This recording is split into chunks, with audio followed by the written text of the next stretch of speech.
जय श्री गणेश। मेरे सभी प्यारे भक्तों, मेरी ओर से आप सभी को राम राम। आज से हमारे चैनल पर पौष मास की कथा सुनने को मिलेगी।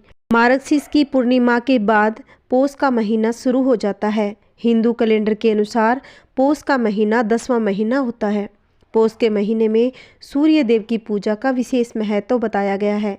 इस महीने में सूर्य देव की उपासना से सुफलों की प्राप्ति मिलती है। श्रद्धा कर्म पिंडदान के लिए ही पौष का महीना बहुत ही उत्तम माना गया है। इस पूरे महीने में सवेरे सवेरे स्नान करने के बाद सूर्य को जल अर्पित करें। तांबे के पात्र से जल दें। जल में रोली और लाल फूल डालें। पौष के महीने में कोई भी नया काम शुरू नहीं कर सकते। अगर मजबूरन ऐसा करना पड़े तो कुछ बातों का विशेष ध्यान रखें। सोमवार को शिव जी की पूजा करें और बेल पत्र अर्पित करें। बेलपत्र की जड़ या लकड़ी को लाल धागे में बांधकर गले में धारण करें। तांबे का बर्तन दान करें। आइए हम पौष की पहले दिन की कथा में गणेश जी को याद करते हैं। जय श्री गणेश। आइए हम गणेश जी की एक सुंदर कथा सुनते हैं। बहुत समय पहले की बात है। एक दिन गणेश जी धरती पर भ्रमण कर रहे थे। सैर करते करते वह एक अनाज के खेत में पहुंच गए। गणेश जी को बहुत जोर से भूख लग गई तो उस खेत में गणेश जी ने 12 अनाज के दाने तोड़कर खा लिए। वह खेत सेठ धनीराम का था। कुछ समय बाद विनायक जी को अपने किए पर पछतावा होने लगा, क्योंकि उन्होंने सेठ जी को बिना पूछे ही खेत में से अनाज के दाने तोड़कर खा लिए थे। फिर गणेश जी ने सोचा कि अपने किए बुरे कर्मों का प्रायश्चित तो करना ही पड़ेगा। इसलिए गणेश जी ने मन में ठान ली कि 12 साल तक सेठ के घर नौकरी करनी पड़ेगी। उसके बाद अगली ही सुबह विनायक जी 12-13 साल के एक लड़के का रूप बनाकर नौकरी मांगने के लिए धनीराम सेठ के घर पहुंचे। उन्होंने सेठ जी को अपना नाम गणेशा बताया। विनायक भगवान की बुद्धिमानी की परीक्षा लेने के बाद सेठ जी ने खुशी खुशी नौकरी भी दे दी। अब गणेश भगवान एक सामान्य मनुष्य के रूप में सेठ जी के ही घर पर रहने लगे। एक दिन सेठ जी की पत्नी शाम के समय घर का काम खत्म होने के बाद राख से हाथ धोने जा रही थी। यह देखकर गणेश जी ने सेठानी का हाथ पकड़ लिया और जबरदस्ती मिट्टी से धुलवा दिए। गणेशा की इस हरकत से सेठानी आग बबूला हो गई और उन्होंने सेठ जी के कमरे में जाकर गणेशा की शिकायत कर दी। सेठानी से सब कुछ सुनने के बाद सेठ धनीराम ने गणेशा को बुलाया। इस हरकत का कारण पूछा।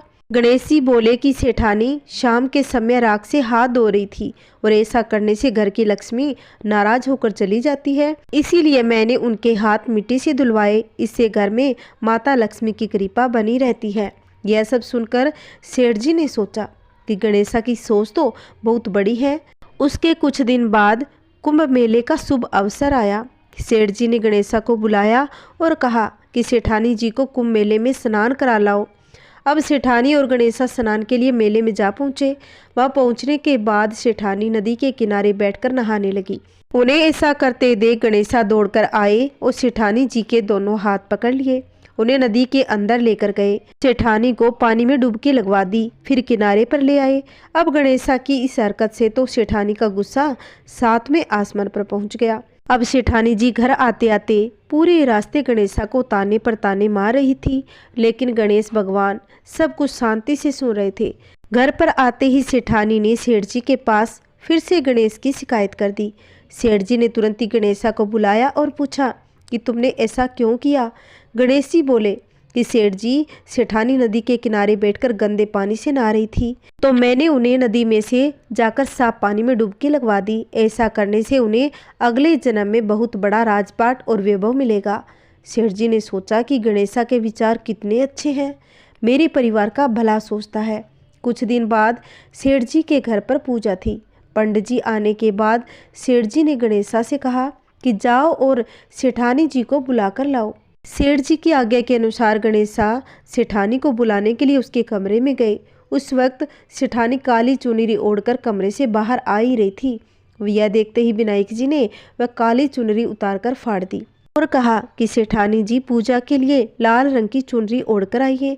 अब सेठानी बहुत ज़्यादा नाराज हो गई और गणेशा पर चिल्लाने लगी और चिल्लाने की आवाज़ सुनकर सेठ जी वहाँ पर आए और गणेशा से पूछा क्या हुआ।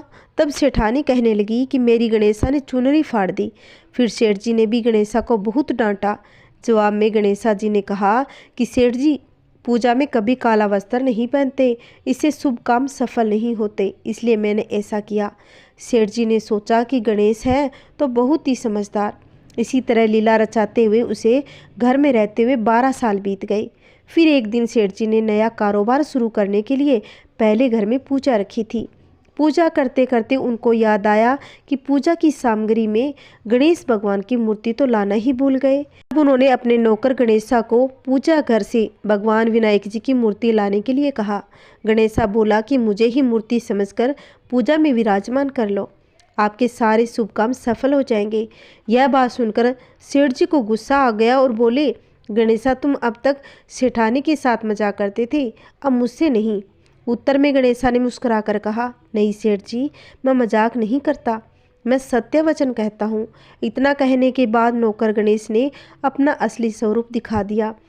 साक्षात गणेश भगवान को सामने देखकर सेठ और सेठानी उनके चरणों में लीन हो गए और उन्होंने अपनी पूजा संपन्न कर ली। उसके बाद गणेश जी देखते ही देखते अंतर्ध्यान हो गए। बाद में सेठ और सेठानी को बहुत ही पछतावा होने लगा कि स्वयं भगवान हमारे घर नौकरी कर रहे थे, हमने उनके साथ कितना बुरा व्यवहार किया, उनसे बहुत सारा काम भी करवाया।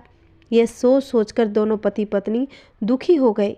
फिर उसी रात सेठ और सेठानी के सपने में गणेश भगवान प्रकट हो गए और उन्हें समझाया कि मैंने 12 साल पहले तुम्हारे खेत में 12 अनाज के दाने बिना पूछे तोड़ लिए थे और उसी कर्म का दोष दूर करने के लिए मैं 12 साल से तुम्हारे घर नौकरी कर रहा था। अगले ही दिन से सेठ जी पर गणेश भगवान की माया हो गई। उनका व्यापार दिन दुगना रात चौगनी तरक्की करने लगा।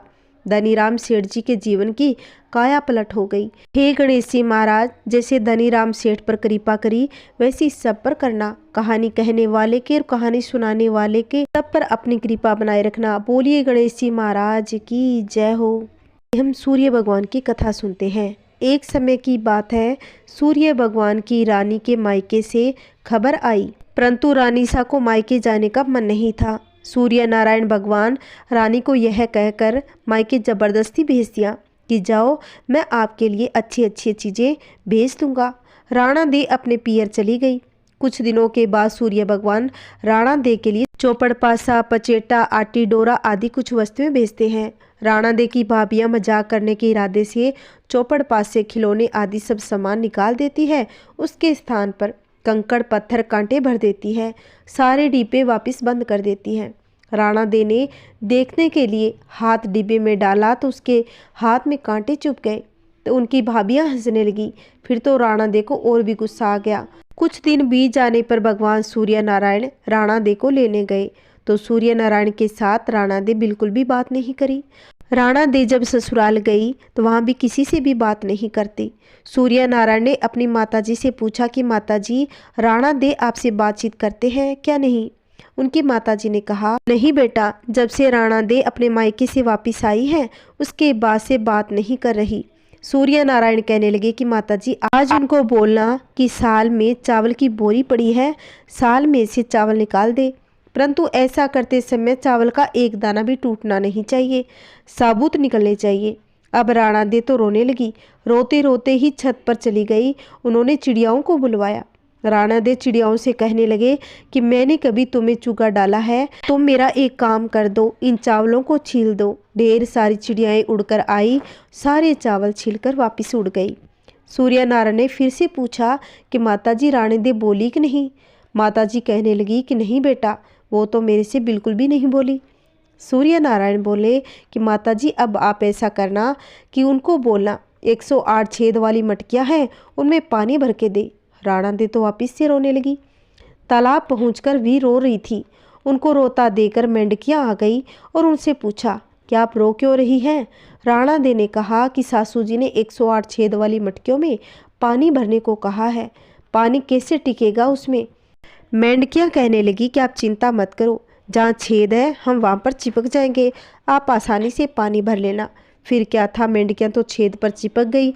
राणा दे ने पानी से भरे मटके दिए। उस दिन सायंकाल में सूर्य नारायण माताजी से पूछते हैं कि राणा दे क्या बोली?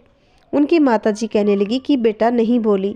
सूर्य नारायण कहने लगी कि कल आप उनसे बोलना कि बाग में उसकी मासी जी आई है जो उससे मिलना चाहती है। उनको यह भी बोलना कि जिस तरफ चरमू बिखरे हुए हैं उधर जाए। अगले दिन सूर्य नारायण रास्ते में औरत का रूप बनाकर घूंघट निकालकर बैठ गए और जब राणा दे उस तरफ आए तो सूर्य नारायण औरत का रूप बनाकर बैठे बैठे रो रहे थे। राणा दे ने कहा, क्यों रो रहे हो, कोई मुसीबत है क्या? राणा दे बोले कि मेरी जितनी मुसीबत हो तो क्या करोगे? सूर्य नारायण बोले कि आपकी क्या मुसीबत है? राणा दे बोले कि क्या बताऊं, मैं पियर नहीं जा रही थी, फिर भी इन्होंने मुझे ज़बरदस्ती भेजा।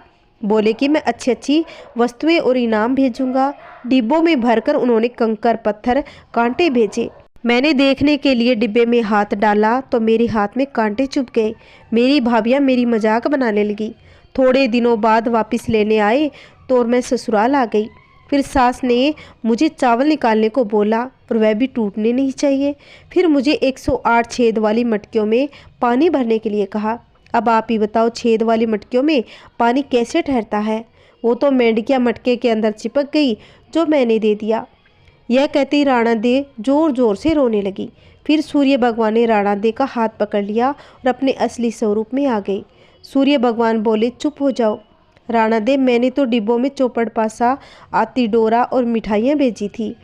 आपकी भाभीियों ने ही मजाक करी होगी, मैंने नहीं करी। यह बात आप पहले ही बता देते तो इतनी मुसीबत नहीं झेलनी पड़ती। पुराने समय की बात है, सूर्य नारायण भगवान की जो माता जी है वो एक दिन प्रजापत के पास जाती है और बोली कि हे प्रजापत, हमें 2 पर्दे वाली हांडी बनाकर दो। प्रजापत उन्हें वैसी हांडी बनाकर तो दे देते हैं, एक में तो मीठी खीर बनाते हैं और एक में खट्टी और खारी राब बनाते हैं। ऐसे करते करते काफ़ी महीने बीत गए। राणे दे तो बहुत कमज़ोर होने लगी। सूर्य नारायण ने उनसे पूछा कि राणे दे, आजकल आप ज़्यादा ही दुबले हो गए, क्या बात है?